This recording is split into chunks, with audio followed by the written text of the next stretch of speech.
Hello, my name is Daniel Fisher, and I am with Kayla Ramsey and Dylan Stefanich in presenting our project, Predictors of Attitudes Towards Pedophilia.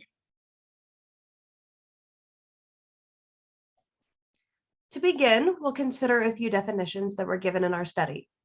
First, pedophilia. This is defined by the APA as recurrent, intense, sexually arousing fantasies, sexual urges, or behaviors involving sexual activity with a prepubescent child or children. And these children are usually aged 13 or younger. Second, there are non-offending pedophiles. These are individuals that experience pedophilic interests but have not acted on them. They also have not accessed any illegal child exploitation materials. Some common associations towards individuals with pedophilic interests are that they are dangerous, amoral, or abnormal. And part of the reason for this is that when we come to understand these individuals, most of them have been apprehended because of acting on these pedophilic tendencies. The problem with that is that there are a whole slew of people who do not act on them and actually seek treatment, but we don't have as accessible information to these people. It is also theorized that one major predictor of negative reactions towards people with pedophilic interests is that their perceived controllability or intentionality with their problem is one major predictor of the negative reactions they receive. Some other definitions that were used in our study is consent, and which is defined as the capacity for giving or refusing sexual dynamics or situation. Consent plays a major role in sexual activities, as sexual activities without consent is considered rape or assault. Children generally are not perceived to have the ability to give consent. And the survey looks deeper into the idea that the reason for people's disapproval of pedophilia is because they associate that with the inability for children to give consent to the situations that pedophilia might bring. And if people valued sexual consent, then there would be a correlation between being disapproving of pedophilia. And if there was no value towards sexual consent, then the ability for children to give consent is invalid in attitudes towards pedophilia. So then comes my hypothesis, which is scoring higher on the positive attitudes towards establishing consent leads to scoring higher on attitudes towards pedophilia. Scoring higher on the ATP scale means more bias and more prejudice against pedophilia.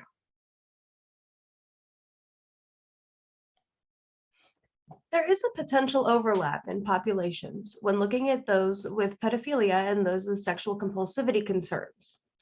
Sexual compulsivity is defined as excessive or uncontrolled, and note the word uncontrolled, behavior or sexual cognitions that lead to subjective distress, social or occupational impairment, or legal and financial consequences.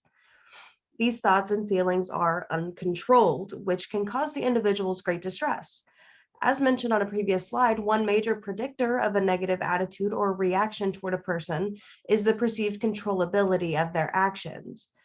And because of this potential overlap in population, I thought there would be a positive correlation between levels of compulsive sexual behaviors and attitudes towards pedophilia.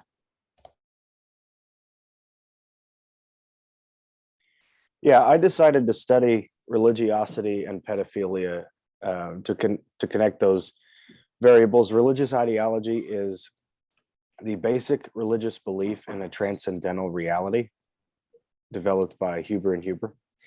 And I hypothesized that individuals with a stronger ideological belief system would have a positive correlation with negative attitudes towards pedophilia. When posting our survey on multiple social media sites, as well as the Ball State Psych 100 participant pool, we got around 86 participants. 41 of the participants did not meet our requirements of consent and age. Therefore, only 45 were used in the complete data set. The ages ranged from 18 to 47 years old, with the average age being 24. The majority of our participants were atheist, agnostic, or Christian, and another majority of our participants were white and or cisgendered women. Our study was conducted using a survey. The link to the survey was posted on several social media sites where it was accessed by the participants. When they clicked the link, they were led to the survey, which started with the informed consent. Next were a few demographic questions, then the predictors of attitudes toward pedophilia measure. After that, the sexual compulsivity scale, sexual consent revised, I apologize, sexual consent scale revised, and centrality of religiosity scale were presented to participants in random order. So the main scale that we used was called the Attitudes Toward Pedophilia scale. We adapted this from the Attitudes About Sadomasochism scale by Yost in 2020. And this scale that we used had 23 items, which were all measured with a 7-point Likert scale, 1 being disagree strongly, 7 being agree strongly. Our scale had 4 subscales that measured social wrongdoing, violence, lack of tolerance, and real life situations. And the reliability from the original study ranged from a 0.78 to a 0.92. Another scale that was used in our study was the sexual consent scale revised by Humphreys. And this scale consisted of around 20 questions, and there was multiple factors within it. However, in our study, we focused on factor 1, which is positive attitudes towards establishing consent. Of the entire scale, the reliability was about 0.84, but on the factor 1 specifically, the reliability was 0.87. The measure I used to test my hypothesis was the sexual compulsivity scale, which was developed by Kalikman and colleagues in 1994. This scale consisted of 10 items, which were scored on a 4-point Likert scale, with 1 being not at all like me and 4 being very much like me. The reliability presented in the literature for this scale ranged from 0.77 to 0.89.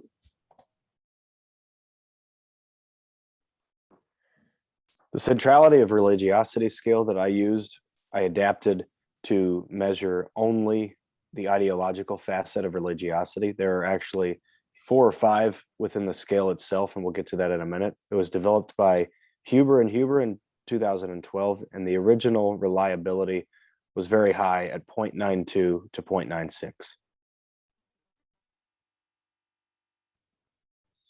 This slide portrays our results that we got from our survey, and we will go deeper into detail in the following slides.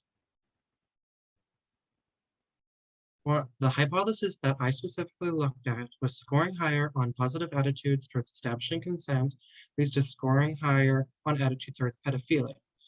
The variable of the ATP score in factor 1 of the sexual consent scale revised was used in a Pearson correlation test. The results were found to be positive and significant.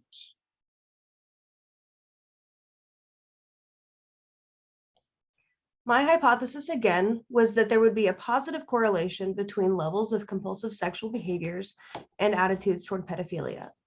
My hypothesis was not supported. There was actually a slight negative correlation found, but it was found to be insignificant. My hypothesis was that individuals with stronger ideological beliefs will have a positive correlation with negative attitudes toward pedophilia. And from the research, my hypothesis was not statistically significantly supported. That's a tongue twister. But there was a positive relationship, although it was not significant. In our study, we found that participants generally had more prejudiced views towards pedophilia. This connects to past research, which shows that historically there has been more negative views of pedophilia. The results of the survey support the hypothesis between establishing consent and scoring higher on attitudes towards pedophilia. This expresses an idea that attitudes towards establishing consent increases bias and stigma against pedophilia. There was a distinct disadvantage found when doing research for my hypothesis. First, there was excessive research readily available about pedophilia and attitudes towards pedophilia, but there was next to no research for sexual compulsivity. And what research I did find was geared more toward treating sexual compulsivity issues rather than using it as a predictor of other attitudes. I was also able to find copious research documenting the visceral negative attitudes toward pedophilia. Several articles using several different research models all found this intense negative attitude toward pedophilia. Our study was consistent with that finding, but it seems as though there was some trouble in overcoming a person's attitudes toward pedophilia in order to find their attitudes toward adjacent topics.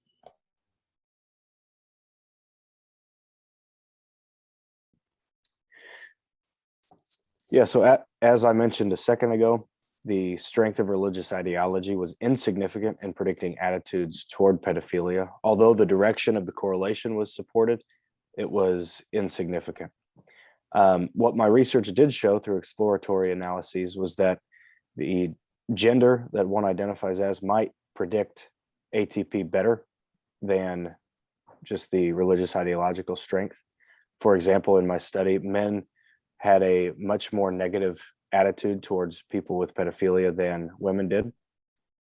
Also, overall religiosity might better predict attitudes toward pedophilia. So things such as the intellect, public and private practice, and experience, which were the other four aspects of the centrality of religiosity scale, those might better predict together.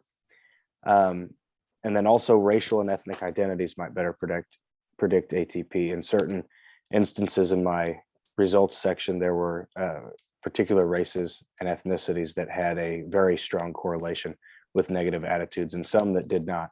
So future research might want to look into these various topics. Generally, our study had quite a few limitations. One of the main ones revolve around that we had a small participant pool as we only had 45 valid data points. And from this creates a lack of diversity. For example, most of our participants were white, as well as we didn't really have much gender variance as most of the participants were cisgender, specifically women. And when looking at religious factors, there also wasn't a lot of diversity as most of the participants were atheist or agnostic, and there was a small chunk of Christian/Catholic. However, this doesn't reflect the general population as most of America is Christian. And another issue that can be said about our study is that a lot of our participants were under the age of 23, so there's a huge population that is not talked about due to the limitations of our participants. Another limitation is that some of our correlations were misleading because we were working with such a small participant pool. It was almost impossible for us to do many useful exploratory analyses. In fact, some correlations were ran using only one participant's data, meaning the correlation couldn't really be considered significant. And another limitation that we had was the centrality of religiosity scale had to be adapted to only measure religious ideological strength, which took out 12 other items in the scale, leaving only 3. So future researchers might want to develop a scale that measures ideological strength with more items or other facets of religiosity that kind of separate the CRS more successfully.